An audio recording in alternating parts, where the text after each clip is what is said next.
ओम नमो भगवते वासुदेवाय। ओम नमो भगवते वासुदेवाय। ओम नमो भगवते वासुदेवाय।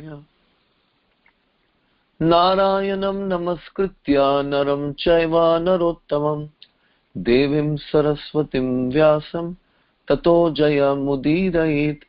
नष्टप्रायेषु अभद्रेषु नित्यं भागवत सेवया भगवती उत्तम श्लोके भक्तिर्भवती नैष्टिकी। श्रीमद् भागवतम भगवान ऋषभ देव के प्राकट्य और भगवान ऋषभ देव द्वारा अपने पुत्रों को उपदेश, इसका भाग 4।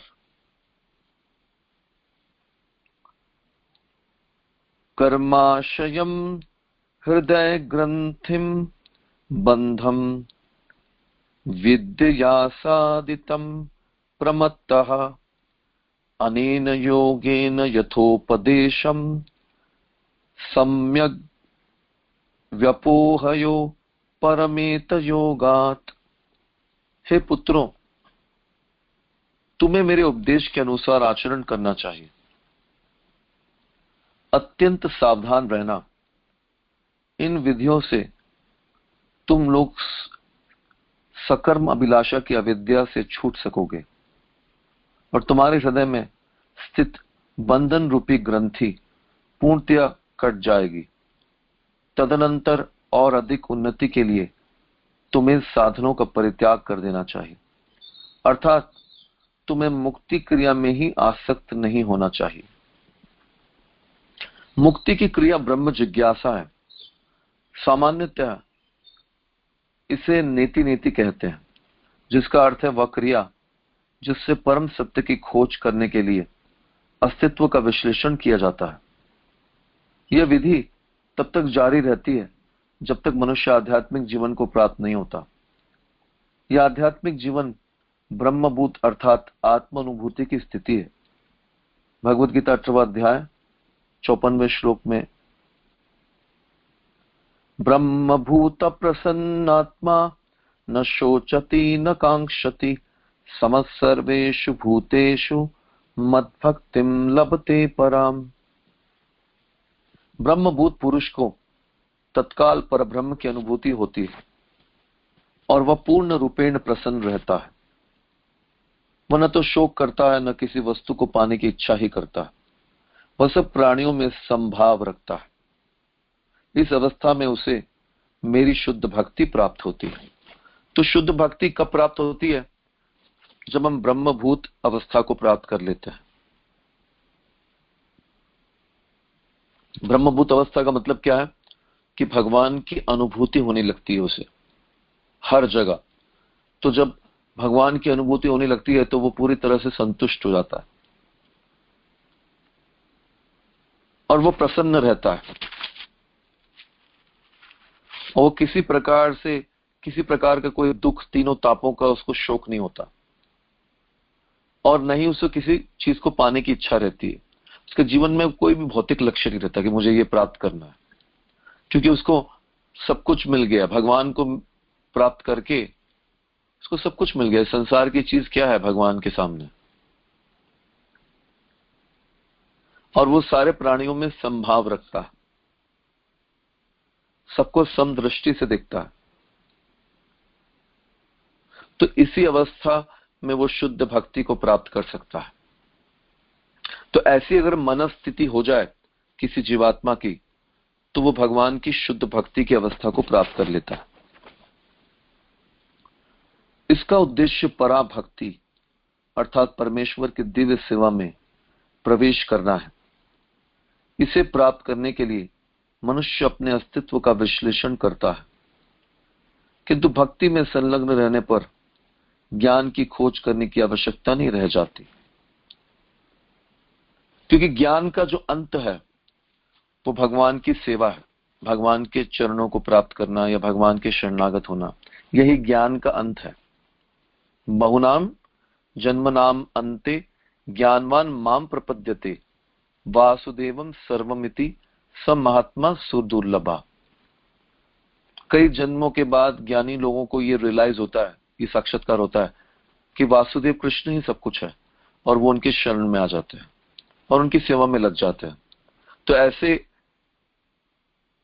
ज्ञानी जो है वे महात्मा कहलाते हैं, जो भगवान की शरण में आते हैं कई जन्मों के बाद, और वो बहुत ही दुर्लभ है, सुदुर्लभा, दुर्लभों में भी दुर्लभ। तो जो भगवान की भक्ति में लगे हुए हैं, भक्ति में सेवा में लगे हुए हैं, तो उनको कोई ज्ञान की खोज करना बाकी नहीं रहता, क्योंकि वो ज्ञान का अंत है, भगवान की सेवा में लगना। अविचलित भाव से मात्र भक्ति में संलग्न रहने से मनुष्य सदा मुक्त अवस्था में रहेगा। भगवद गीता 14वां अध्याय 26वां श्लोक। माम चयो अव्यभिचारेण भक्ति योगेन सेवते सगुणान समतीतैतान ब्रह्म भूयाय कल्पते। अविचल भाव से भक्ति करना स्वयं ही ब्रह्मभूत है। तो जो भगवान की अनन्य भक्ति में लगे हुए हैं वो अपने आप ही ब्रह्मभूत अवस्था को प्राप्त कर लेते हैं। इसकी दूसरी विशेषता है अनेन योगेन यथोपदेशम, गुरु से प्राप्त उपदेशों का तुरंत पालन होना चाहिए। मनुष्य को चाहिए कि वह गुरु के उपदेशों से तनिक भी विपत्त ना हो, न ही उनका उल्लंघन करे। उसे चाहिए कि ग्रंथों के अवलोकन में ही न लगा रहे, वरन साथ ही साथ गुरु की आज्ञा को कार्य रूप में परिणत करे। यथोपदेशम, तो यहां पर बताया गया है कि कई लोग जो है वो ग्रंथों का अवलोकन करते हैं या ग्रंथों को पढ़ते रहते हैं, लेकिन गुरु के उपदेशों का पालन नहीं करते। तो हमको सिर्फ पढ़ना नहीं है, जो भी उपदेश हमको शिक्षा गुरु दीक्षा गुरु देते हैं तो उन उपदेशों को जीवन में उतारना है, उसका पालन करना है। ये बहुत ही जरूरी है। ये तो क्या होगा कि हम एक कान से सुनेंगे और दूसरे कान से निकाल देंगे। उसके ऊपर चिंतन करना चाहिए और उसको प्रैक्टिकली जीवन में अप्लाई करना चाहिए। भौतिक अनुभूति का परित्याग हो सके उसके लिए योगाभ्यास करना चाहिए।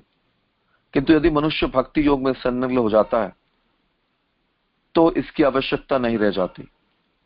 सच बात तो यह है कि योगाभ्यास को छोड़ा जा सकता है किंतु भक्ति को नहीं। जैसा कि श्रीमद् भागवतम में पहले स्कंद 7वें अध्याय 10वें श्लोक में कहा गया, आत्मारामश्च मुनयो निर्ग्रंथा अपि उरुक्रमे कुर्वन्ति अहेतुकीं भक्तिम इत्थम भूत गुणो हरिहि।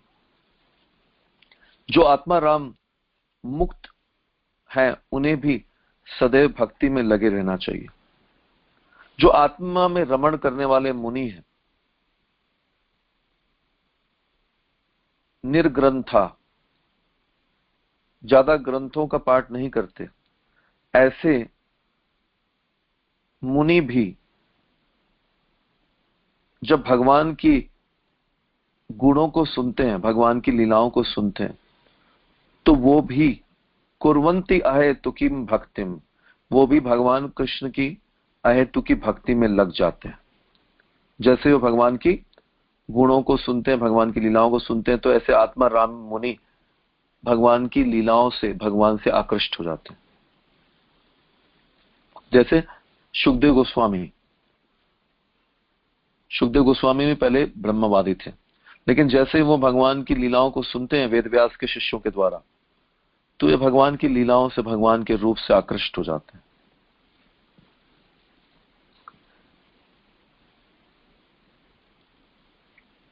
स्वरूप सिद्ध होने पर योगाभ्यास छोड़ा जा सकता है, किंतु भक्ति को किसी भी अवस्था में नहीं छोड़ा जा सकता। योग तथा दार्शनिक चिंतन समेत आत्म साक्षात्कार के अन्य कर्म त्यागे जा सकते हैं, किंतु भक्ति को सदैव बनाए रखना चाहिए। तो यहाँ पे बताया गया कि भक्ति को किसी भी अवस्था में छोड़ना नहीं चाहिए। चाहे हमारे एग्जाम आ जाए, चाहे हमारी पढ़ाई आ जाए, चाहे हमारे जीवन में प्रॉब्लम आ जाए, चाहे हम भगवान के धाम में प्रवेश भी क्यों न कर जाए। नारद मुनि जो है उनका शरीर आध्यात्मिक है और अपनी वीणा लेकर वो राधिका रमन भगवान कृष्ण का कीर्तन करते रहते हैं। नारद मुनि बजाए बिना राधिका रमन नामे, राधिका रमन नामे, राधिका रमन नामे, नारद मुनि बजाए बिना राधिका रमन नामे। अपनी बीना बजाकर राधिका रमन का नाम कीर्तन करते रहते हैं। नाम अमानी उदित होए भगत गीता सामे, नाम अमानी उदित होए भगत गीता सामे। नाम से भगवान, जब नारद मुनि कीर्तन करते हैं तो नाम में से भगवान खुद प्रकट हो जाते हैं। तो नारद मुनि जो है उनका आध्यात्मिक शरीर है और वो भौतिक संसार में और वैकुंठ में और गोलोक में कहीं भी प्रवेश कर सकते हैं। उनके लिए सब जगह का वीजा अवेलेबल है। लेकिन भगवान को प्राप्त करके भी, भगवान के धाम में प्रवेश करके भी नारद मुनि भगवान का नाम कीर्तन, भगवान की भक्ति छोड़ते नहीं। तो 24 घंटा भगवान का नाम कीर्तन करते रहते हैं। तो किसी भी अवस्था में भगवान की भक्ति को छोड़ना नहीं चाहिए, चाहे कितने भी प्रॉब्लम आ जाए। ये माया का प्रलोभन ही तो है। माया हमको प्रलोभन देती है कि ये प्रॉब्लम है, वो प्रॉब्लम है, तो कोई ना कोई बहाने से माया हमको भक्ति छुड़ाने का प्रयत्न करती है। पर हमको भक्ति को छोड़ना नहीं चाहिए किसी भी अवस्था में। इन माया के प्रलोभनों से हमको प्रभावित नहीं होना चाहिए। चैतन्य महाप्रभु ने हरिदास ठाकुर को, जब वो 3 लाख नाम लेते थे, तो उन्होंने इतने नाम ले लिए थे, तो चैतन्य महाप्रभु ने से कहा कि अब तुम्हारे जीवन का अंत आ गया है और आपको अब नाम लेने की कोई आवश्यकता नहीं है, आप भगवान के धाम में जाओगे। तो हरिदास ठाकुर क्या बोलते हैं कि मेरी आखिरी सांस तक भी मैं भगवान का नाम लेना नहीं छोड़ सकता। आखिरी सांस भी मेरी भगवान का नाम लेकर ही जाएगी। चाहे भगवान भी बोल दे आपको कि भगवान का नाम लेना छोड़ दो, काफी है, अब तुम गोलोक में तुमको एंट्री मिल गई है, लेकिन तब भी हरिदास ठाकुर जैसे भक्त भगवान की भक्ति और भगवान का नाम लेना नहीं छोड़ते। पुत्रांश शिष्यांश नपो गुरुरवा, मल्लोक कामो मदनुग्रहार्थ, इत्थम विमन्य उरनु शिष्यात् तज ज्ञान, न योजयेत कर्म सुकर्म मूढ़ान, कम योजयन् मनुजोऽर्थं लभेत, निपातयन्नष्ट दृशम हि गर्ते। यदि किसी मनुष्य को घर लौटने अर्थात ईश्वर के धाम वापस जाने की अभिलाषा हो, तो उसे चाहिए कि वह भगवान के अनुग्रह को जीवन का परम लक्ष्य माने। यदि वह पिता है तो अपने पुत्रों को, यदि गुरु है तो अपने शिष्यों को, और यदि राजा है तो अपनी प्रजा को इसी प्रकार शिक्षा दे जैसा कि मैंने उपदेश दिया है। उसे चाहिए कि क्रोध रहित होकर इन्हें शिक्षा देते रहे, भले ही शिष्य, पुत्र अथवा प्रजा उनकी आज्ञा का पालन करने में कभी कभी असमर्थ क्यों न रहे। तो ऐसा होता है ना, कभी कभी हम लोग उठ नहीं पाते हैं और हम लोग हमारे मॉर्निंग प्रोग्राम में पहुंच नहीं पाते। तो यहाँ पर ऋषभ देव बता रहे हैं कि कभी कभी आपके शिष्य या आपके पुत्र या प्रजा आपकी आज्ञा पालन करने में समर्थ नहीं होते, लेकिन फिर भी उनको उपदेश देते रहना चाहिए। कर्म मूढ़ों को, जो पाप एवं पुण्य कर्मों में लगे रहते हैं, चाहिए कि वे सभी प्रकार से भक्ति में लगे। उन्हें सकाम कर्म से सदैव बचना चाहिए। यदि शिष्य, पुत्र या प्रजा जो दिव्य दृष्टि से रहित हो, उसे कर्म के बंधन में डाला जाए तो भला वह कैसे लाभान्वित होगा। तो कोई भी व्यक्ति अपने फॉलोवरों को कर्म बंधन में फंसा रहने देना नहीं चाहिए, उनका उद्धार करना चाहिए। ये भगवान ऋषभदेव बता रहे हैं। यह अंधे मनुष्य को अंधेरे कुएं तक ले जाने और उसे गिरने देने जैसा है। कि संसार में ज्यादातर जीव जो है वो सारे अंधे हैं, क्योंकि उनको धर्म के बारे में, शास्त्रों के बारे में, भगवान के बारे में कोई ज्ञान नहीं है। तो उनको और अंधेरे कुएं में ले जाकर और उसमें ढकेल देने जैसा है। भगवद गीता 3 अध्याय 26वें श्लोक में कहा गया है, न बुद्धि भेदम जनयेत ज्ञानाम कर्म संगिनाम जोशयेत सर्व कर्माणि विद्वान युक्तः समाचरन्। ज्ञानी पुरुष को चाहिए कि सकाम कर्मों में आसक्ति वाले अज्ञानियों की बुद्धि में भ्रम उत्पन्न न करे, अर्थात उन्हें कर्म से विमुख न करे, वरन अपने आचरण से उन्हें भक्ति भाव के साथ कर्म करने में ही लगाए। तो भक्ति करते हुए, अपने कर्म करते हुए उनको भक्ति में लगाना चाहिए। लोकः स्वयं श्रेयसी नष्ट दृष्टिर यो अर्थान समिहेत निकाम कामः अन्यो अन्य वैरः सुखलेश हेतोर अनंत दुखम च न वेद मूढ़ः।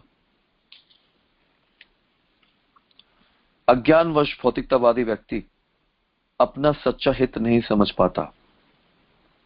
जो जीवन का कल्याणकारी मार्ग है वह भौतिक सुख की कामेच्छाओं से बंधा रहता है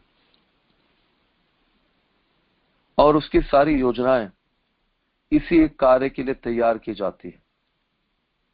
ऐसा व्यक्ति क्षणिक सुख के लिए वैरपूर्ण समाज की सृष्टि करता है और अपनी मानसिकता के कारण वह दुख के सागर में कूद पड़ता है। ऐसे मूर्ख व्यक्ति को इसका ज्ञान भी नहीं होता।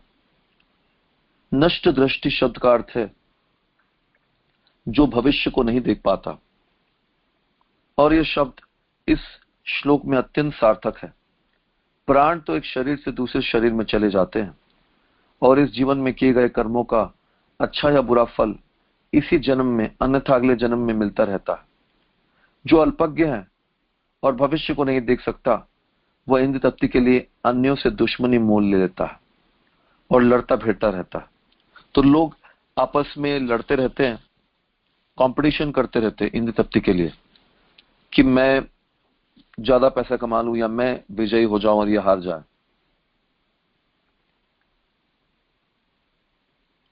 इसके फलस्वरूप उसे अगले जीवन में कष्ट उठाना पड़ता है, किंतु वह अंधे व्यक्ति की भांति कार्य करता है जिससे उसे निरंतर कष्ट झेलने पड़ते हैं। ऐसा व्यक्ति मूढ़ है। मूढ़ का मतलब है महामूर्ख, क्योंकि वह मात्र अपना समय गंवाता है और ईश्वर की भक्ति को नहीं समझ पाता। जैसा कि भगवद गीता 7वां अध्याय 25वें श्लोक में कहा गया है, नाहं प्रकाशः सर्वस्य योग माया समावृतः मूढ़ो अयम नाभिजानाति लोको माम अजम अव्ययम। मैं मूढ़ तथा अल्पज्ञ मनुष्य के समक्ष कभी प्रकट नहीं होता। तो ऐसा नहीं कि भगवान प्रकट नहीं थे दुर्योधन जैसे लोगों के सामने। दुर्योधन और अश्वत्थामा जैसे लोगों के सामने भी भगवान प्रकट थे, उन्होंने अपना विश्व रूप प्रकट किया, लेकिन वो कभी भी भगवान को नहीं देख पाते क्योंकि वे महामूर्ख है, अज्ञानी है। उनके लिए मैं अपनी योगमाया में छिपा रहता हूं। इस प्रकार मोहित हुआ संसार मुझ अजन्मे तथा अच्युत को नहीं जान पाता। कठोपनिषद में भी कहा गया है, अविद्याम अंतरे वर्तमानः स्वयं धीराः पंडितम मन्यमानः। अब भी कुछ अज्ञानी लोग दूसरे अंधे लोगों के पास नित्यत्व प्राप्त करने के लिए जाते हैं। तो एक अज्ञानी दूसरे अज्ञानी लीडर के पास, नेता के पास जाता है ज्ञान प्राप्त करने के लिए। फलस्वरूप इन दोनों को कष्ट उठाना पड़ता है। एक अंधा दूसरे अंधे को खड्डे में ले जाने वाला होता है। जैसे अंधों की नगरी में एक व्यक्ति जो काना है वो राजा बन जाता है, लेकिन है तो वो भी अंधा। कस्तम स्वयं तदभिज्ञो विपश्चित अविद्यायाम अंतरे वर्तमानम दृष्ट्वा पुनस्तम सग्रण कुबुद्धिम प्रयोजयेदुत पथगम यथांधम। यदि कोई अज्ञानी है और संसार पथ में लिप्त है तो भला उसे कोई विद्वान, दयालु तथा आत्मज्ञानी पुरुष सकाम कर्म करने तथा भौतिक संसार में और अधिक फंसने के लिए क्यों कर प्रवृत्त करेगा। यदि कोई अंधा व्यक्ति उल्टी राह पर जा रहा हो तो ऐसा कौन सा सज्जन पुरुष होगा जो उसे संकट के पथ पर और आगे जाने देगा। वह इस विधि को क्यों सही मानने लगा। कोई भी बुद्धिमान अथवा दयालु व्यक्ति ऐसा नहीं होने देगा। तो कोई बुद्धिमान और दयालु व्यक्ति होगा तो एक अंधा व्यक्ति अगर गलत रास्ते पर जा रहा है तो वो उसको देखेगा तो उसको सही रास्ता बताएगा। ऐसा नहीं है कि उसको और गलत रास्ते पर आगे ढकेलेगा। तो ये अभी जो अगला श्लोक आ रहा है बहुत ही महत्वपूर्ण है। इसमें बताया है कि किस प्रकार से माता पिता, गुरु और रिश्तेदारों की क्या रिस्पॉन्सिबिलिटी होती है। ऐसे नहीं कि आप ऐसे ही गुरु और माता पिता बन जाओ। गुरु न सस्यात् स्वजनो न सस्यात् पिता न सस्यात् जननी न सा स्यात् दैवं न तस्यान् न पतिश्च सस्यान् न मोचयेद्य समुपैति मृत्युम। जो अपने आश्रित को बारंबार के जन्म मृत्यु के पथ से न उबार सके उसे कभी भी गुरु, पिता, पति, माँ या आराध्य देव नहीं बनना चाहिए। तो जो अपने शरण लेने वाले को जन्म मृत्यु से उबार नहीं सकता तो उसे गुरु बनने का कोई अधिकार नहीं, पिता बनने का कोई अधिकार नहीं, पति बनने का कोई अधिकार नहीं, माँ बनने का कोई अधिकार नहीं और आराध्य देव बनने का भी कोई अधिकार नहीं। तो ये रिस्पॉन्सिबिलिटी होती है गुरु, पिता, पति, माँ और आराध्य देव की कि अपने आश्रितों को जन्म मृत्यु से छुटकारा दिला सके। इवन पुत्र की भी रिस्पॉन्सिबिलिटी है जो अपने माता पिता को पू नामक नरक से उद्धार कर सके, जन्म मृत्यु से उबार सके। तो ये गुरु बनना, पिता माता बनना, आराध्य देव बनना कोई आसान चीज नहीं है। ये बहुत बड़ी रिस्पॉन्सिबिलिटी है। और जब तक कि हम ये रिस्पॉन्सिबिलिटी को ले नहीं सकते तो हमको गुरु, पिता, माता पिता, आराध्य देव नहीं बनना चाहिए। यहां पर लिखा हुआ है क्लियरली। तो लोग सोचते हैं कि हम सिर्फ पुत्र पुत्री पैदा कर देंगे और हो गया हमारा काम पूरा, और उनको पाल पोषण कर देंगे, पालन पोषण, तो हमारे कर्तव्य पूरे हो जाएंगे। नहीं, अगर हम उनको जन्म मृत्यु से हम उबार नहीं सकते हैं तो हमारा कर्तव्य पूरा नहीं होगा।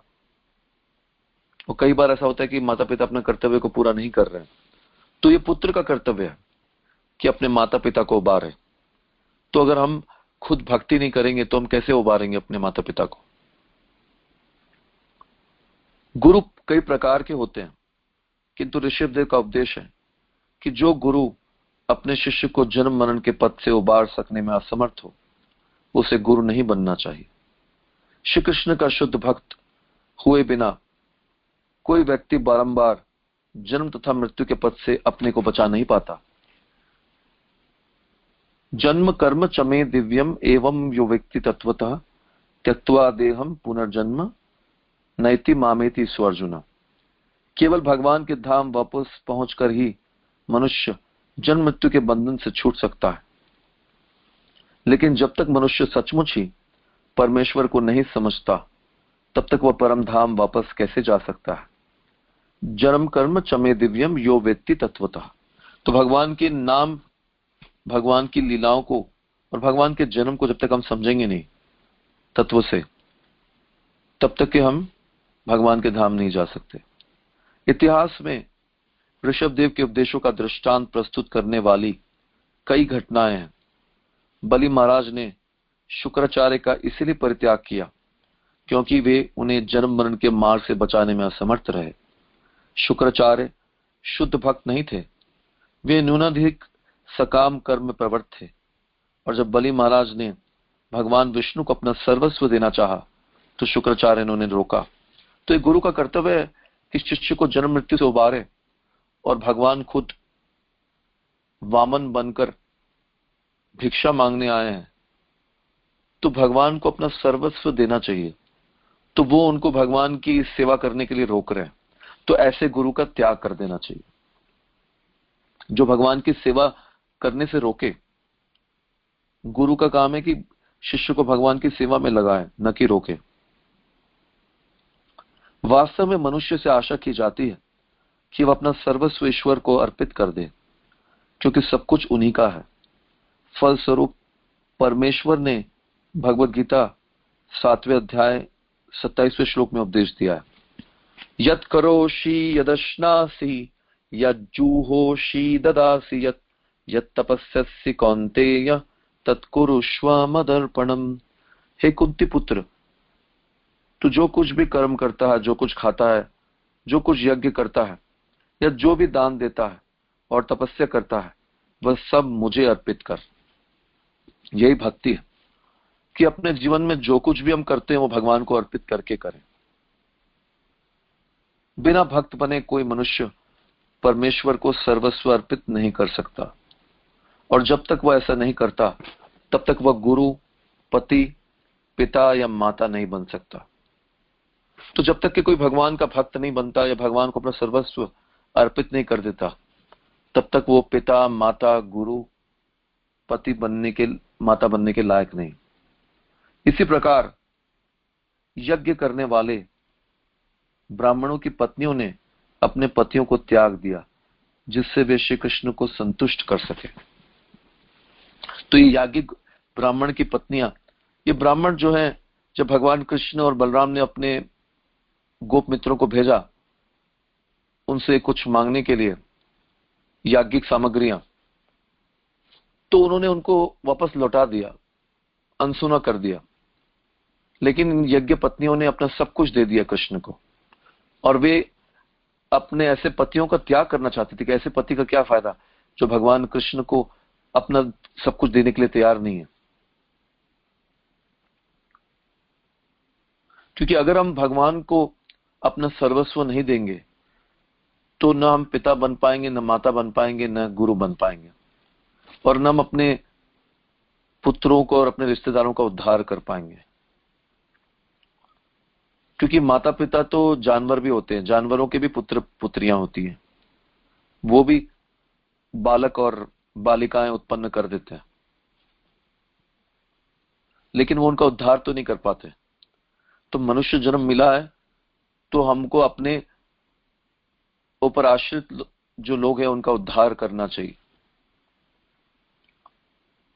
यह ऐसा उदाहरण है जिसमें एक पत्नी अपने पति का परित्याग इसलिए करती है क्योंकि वह जन्म मरण के आसन्न संकटों से उन्हें नहीं उबार सकता।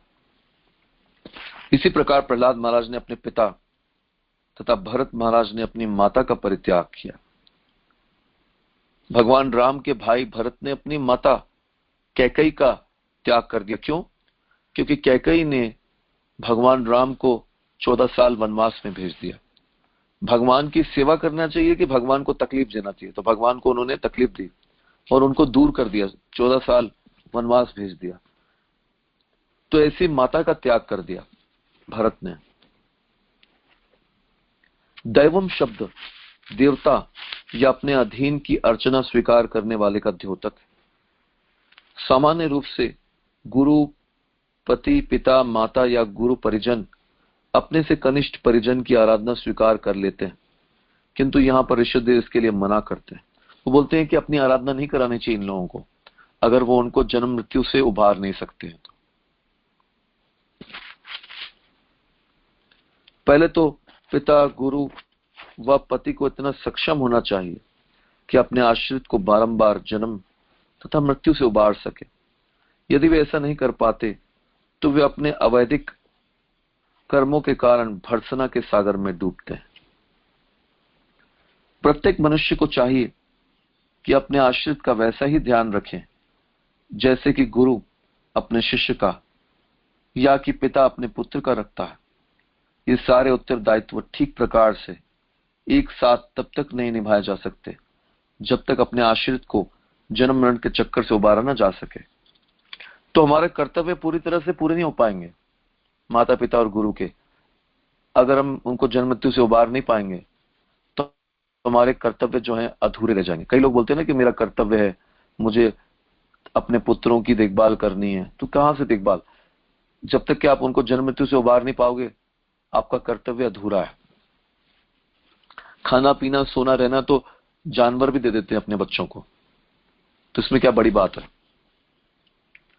इदम शरीरम मम दुर्विभाव्यम सत्वं हि मे हृदयं यत्र धर्म पृष्ठीकृतो मे यद्धर्म आराध अतो हि मां वृषभं प्राहुरार्यः। मेरा दिव्य शरीर सच्चिदानंद विग्रह मानव सदृश दिखता है, किंतु यह भौतिक मनुष्य शरीर नहीं है, यह अकल्पनीय है। मुझे प्रकृति द्वारा बाध्य होकर किसी विशेष प्रकार का शरीर नहीं धारण करना पड़ता।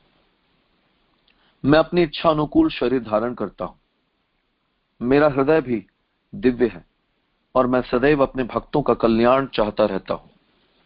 इसीलिए मेरे हृदय में भक्ति पूरित है जो भक्तों के लिए है। मैंने अधर्म को हृदय से बहुत दूर भगा दिया है। मुझे अभक्ति के कार्य बिल्कुल अच्छे नहीं लगते। इन दिव्य गुणों के कारण सामान्य रूप से लोग मेरी उपासना भगवान ऋषभदेव के रूप में करते हैं, जो भी जीवात्माओं में श्रेष्ठ है। इस श्लोक में इदम शरीरम मम दुर्विभाव्यम शब्द उल्लेखनीय है। सामान्य रूप से हम दो प्रकार की शक्ति को अनुभव करते हैं, भौतिक शक्ति माया तथा आध्यात्मिक शक्ति। हमें भौतिक शक्ति पृथ्वी जल वायु अग्नि आकाश मन बुद्धि अहंकार का कुछ कुछ अनुभव है, क्योंकि भौतिक जगत में सबों का शरीर इन्हीं तत्वों से बना होता है। भौतिक शरीर के भीतर आत्मा होती है, किंतु उसे हम भौतिक आंखों से नहीं देख सकते। जब हम आध्यात्मिक शक्ति से पूर्ण शरीर देखते हैं तो हमारे लिए समझ पाना कठिन हो जाता है कि आध्यात्मिक शक्ति को शरीर कैसे प्राप्त हो सकता है। कहा जाता है कि ऋषभदेव का शरीर पूर्णतः दिव्य है, अतः संसारी पुरुष के लिए उसको समझ पाना कठिन है। उसके लिए पूर्णतः आध्यात्मिक शरीर अकल्पनीय है। जब हमें व्यवहारिक बुद्धि से कोई विषय समझ में नहीं आता तो हमें वेदों की दृष्टि ग्रहण करनी चाहिए।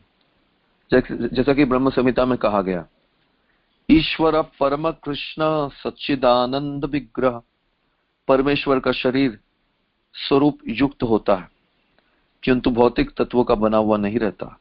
यह आध्यात्मिक आनंद शाश्वतता तथा चेतना से बना होता है।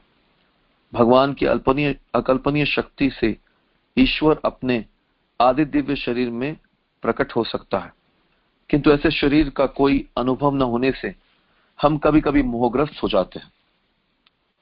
जैसे नारद मुनि का शरीर आध्यात्मिक शरीर है। जैसे आत्मा को अग्नि जला नहीं सकती, हवा सुखा नहीं सकती, जल गीला नहीं कर सकता, उसी प्रकार से जो आध्यात्मिक शरीर होता है उसको भी किसी प्रकार से भौतिक तत्वों से हानि नहीं पहुंचाई जा सकती। वह आत्मा की तरह आध्यात्मिक होता है। जैसे एक बार रावण से मिलने जाते हैं नारद मुनि, तो रावण भी नारद मुनि से कहता है कि मुझे भी आपकी तरह आध्यात्मिक शरीर चाहिए। तो नारद मुनि रावण से कहते हैं कि तुमको भगवान राम की शरण लेनी होगी।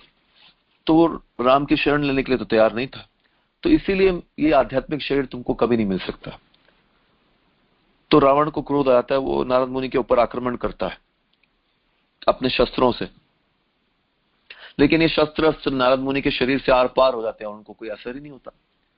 तो ये आध्यात्मिक शरीर है। इसके बारे में बड़े बड़े साइंटिस्ट, बड़े बड़े दार्शनिक कल्पना भी नहीं कर सकते। मायावादी दार्शनिक ईश्वर की दिव्य देह की कल्पना करने में सर्वथा अक्षम है। उनका कथन है कि आत्मा सदैव निराकार है, अतः जब भी वे किसी साकार वस्तु को देखते हैं तो उसे भौतिक मान बैठते हैं। 9वां अध्याय 11वां श्लोक। अवजानन्ति मां मूढ़ा मानुषिं तनुमाश्रितं परं भावम् अजानन्तो मम भूत महेश्वरम। जब मैं मनुष्य रूप में अवतरित होता हूं तो मूर्ख मेरा उपहास करते हैं। वे मुझ परमेश्वर के दिव्य स्वभाव तथा मेरे परम साम्राज्य को नहीं जानते।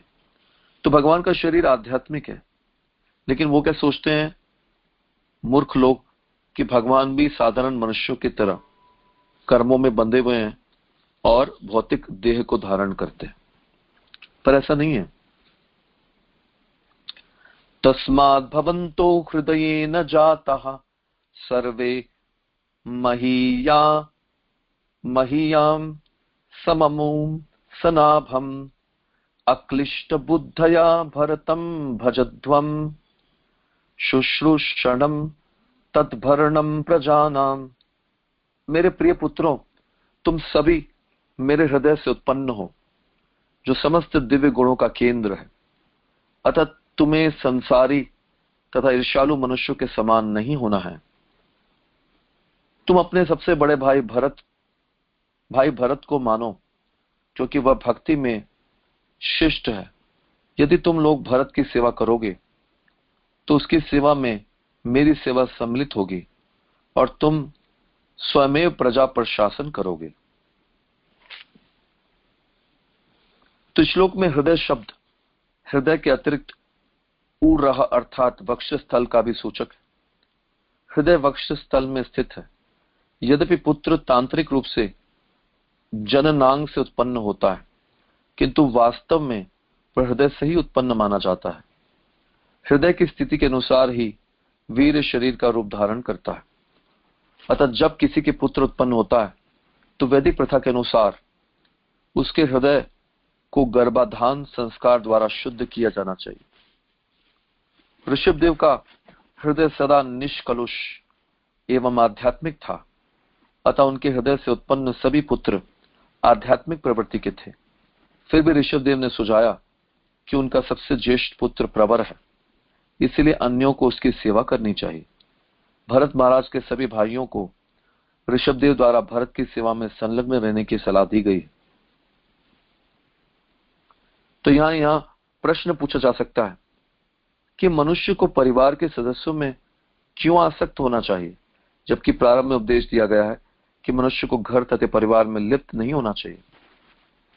किंतु यह भी उपदेश दिया गया है महीयसाम पाद रजोभिषेक। मनुष्य को महियान अर्थात दिव्य दृष्टि से महान की सेवा करनी चाहिए।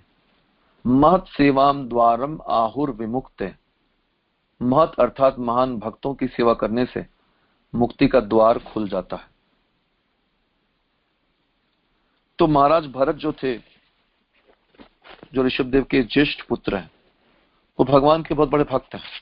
तो इसीलिए भगवान ऋषभदेव अपने सारे पुत्रों को ऋषभदेव भरत की सेवा करने के लिए कह रहे हैं, अपने ज्येष्ठ पुत्र की, क्योंकि भक्तों की सेवा से ही मुक्ति का द्वार खुलता है। इसीलिए वो भरत की सेवा करने के लिए अपने सारे पुत्रों को आदेश दे रहे हैं। दो प्रकार की प्रकट शक्तियों आत्मा तथा जड़ पदार्थ में से जीव शक्ति वनस्पति, घास, वृक्ष तथा पौधे, जड़ पदार्थ पृथ्वी, पत्थर इत्यादि से श्रेष्ठ है। इन अचर पौधों तथा वनस्पतियों की तुलना में रेंगने वाले कीट तथा सरीसृप श्रेष्ठ है। कीटों तथा सरीसृपों से पशु श्रेष्ठ है, क्योंकि उनमें बुद्धि है, और पशुओं से मनुष्य श्रेष्ठ है। जैसे मैं कल बता रहा था कि अलग अलग प्रकार की योनियों का अलग अलग कॉन्शियसनेस होती है, उनकी चेतना का लेवल होता है अलग अलग। तो यहां पर भगवान ऋषभदेव बता रहे हैं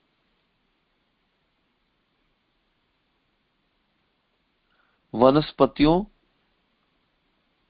घास, वृक्ष और पौधे,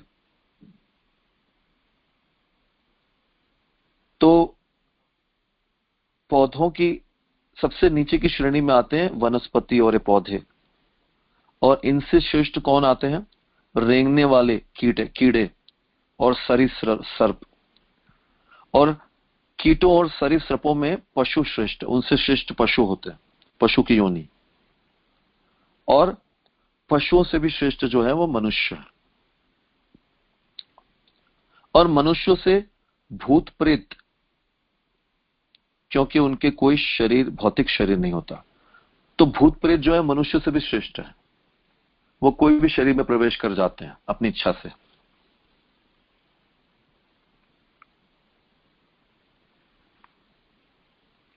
भूत प्रेतों से गंधर्व और गंधर्वों से सिद्ध श्रेष्ठ होते हैं।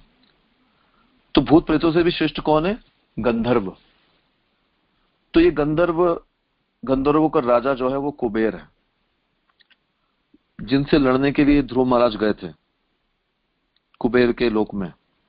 और इन गंधर्वों से सिद्ध लोग भी होते हैं, तो सिद्ध श्रेष्ठ होते हैं। और सिद्धों से किन्नर, और किन्नरों से असुर श्रेष्ठ होते हैं। तो जो असुर होते हैं वो देवताओं की श्रेणी में आते हैं। तो किन्नरों से भी श्रेष्ठ जो होते हैं वो असुर होते हैं। और असुरों से देवता, और देवताओं में स्वर्ग का राजा इंद्र श्रेष्ठ है। तो देखो ये लेवल बताया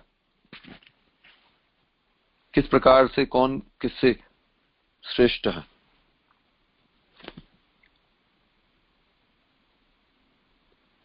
तो यहां पर इंद्र को देवताओं का राजा बताया गया, तो देवता सबसे श्रेष्ठ होते हैं। लेकिन भक्ति विनोद ठाकुर क्या बता रहे हैं अपने गीत में? कीट जन्म हो यथा तुवदास, बहिर्मुख ब्रह्मा जन्मे नहीं आस। तो मुझे ब्रह्मा बनना पसंद नहीं है जो भगवान का भक्त नहीं है, लेकिन एक भक्त के घर में कीड़ा होकर जन्म लेना शुद्ध भक्त के घर में वो पसंद है। तो एक भक्त बनना ब्रह्मा बनने से या इंद्र बनने से भी श्रेष्ठ है। तो ये जो भक्त का पद है, अगर आप भगवान के भक्त बन जाते हो तो आपका पद जो है वो इंद्र और ब्रह्मा से भी बढ़कर हो जाता है। भक्ति विनोद ठाकुर तो ब्रह्मा नहीं बनना चाहते, लेकिन वो भगवान के भक्त के घर में जन्म लेना चाहते हैं। तो भगवान का भक्त जो है उनका तो आदर देवता भी करते हैं, तो वो देवताओं से भी ऊपर होते हैं, वैष्णव। तो ये कोई आसान नहीं है वैष्णव बनना। इंद्र से भी श्रेष्ठ ब्रह्मा के पुत्र, जैसे कि राजा दक्ष, और ब्रह्मा के इन पुत्रों में भगवान शिव सर्वश्रेष्ठ है। अब ब्रह्मा के पुत्रों में सबसे श्रेष्ठ कौन है? शिव जी। शिव ब्रह्मा के पुत्र हैं, इसलिए ब्रह्मा श्रेष्ठ माने जाते हैं, किंतु वे भगवान के अधीन है। चूंकि मैं ब्राह्मणों को पूज्य मानता हूं, इसलिए ब्राह्मण सर्वश्रेष्ठ है। तो यहां बता रहे हैं कि शिव जी से भी श्रेष्ठ ब्रह्मा है, पर यहां पर भक्ति विनोद ठाकुर बता रहे हैं कि भगवान का भक्त ब्रह्मा से भी श्रेष्ठ होता है। तो सबसे श्रेष्ठ कौन है? भगवान के भक्त। उनसे श्रेष्ठ कोई भी नहीं है। इसका उदाहरण हम देखते हैं, जब भगवान ने नरसिंहदेव के रूप में अवतार लिया, तो नरसिंहदेव के क्रोध के कारण सब देवता लोग भय में थे, डरे हुए थे। कोई भी भगवान नरसिंहदेव के सामने नहीं आ रहा। तो ब्रह्मा जी लक्ष्मी जी को कहते हैं कि आप जाकर भगवान को शांत करें। तो लक्ष्मी जी भी नहीं आती है सामने, वो भी डरने लगती है उस रूप से। फिर ब्रह्मा आते हैं प्रहलाद के पास में, और प्रहलाद से कहते हैं कि आप स्तुति करें और भगवान को शांत करें। तो प्रहलाद बोलते हैं, आप तो सबसे श्रेष्ठ माने जाते हैं, आप तो देवता गण हैं, इंद्र, शिव जी, ब्रह्मा सब वहां पे उपस्थित थे, तो आप तो हमसे श्रेष्ठ हो। मैं तो असुर जाति में मेरा जन्म हुआ है, मैं तो एक असुर हूं। असुर तो देवताओं से नीचे आते हैं ना, बताया। तो मेरी स्तुति को कौन सुनेगा, और ना मैं क्वालिफाइड हूं स्तुति करने के लिए। तो ब्रह्मा बोलते नहीं, आपने ही भगवान को प्रकट किया है, आप ही शांत कर सकते हो। तो फिर ध्रुव महाराज, प्रहलाद महाराज स्तुति गाते हैं, और नरसिंहदेव शांत हो जाते हैं, और उनको अपनी गोदी में बिठाकर उनको अपने जिह्वा से चाटने लगते हैं। तो आप देखिए कि एक वैष्णव प्रहलाद जैसा, यहां तक कि ब्रह्मा खुद उनको बोलते हैं कि आप करें स्तुति, आपसे श्रेष्ठ कोई नहीं। तो वैष्णव जो है देवताओं से भी श्रेष्ठ है, सबसे श्रेष्ठ है।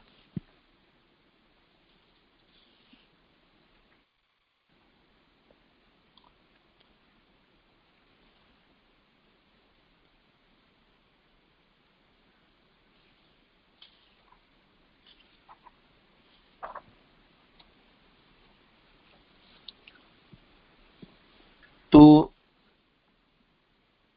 नेक्स्ट क्लास में हम लोग फिर कंटिन्यू करेंगे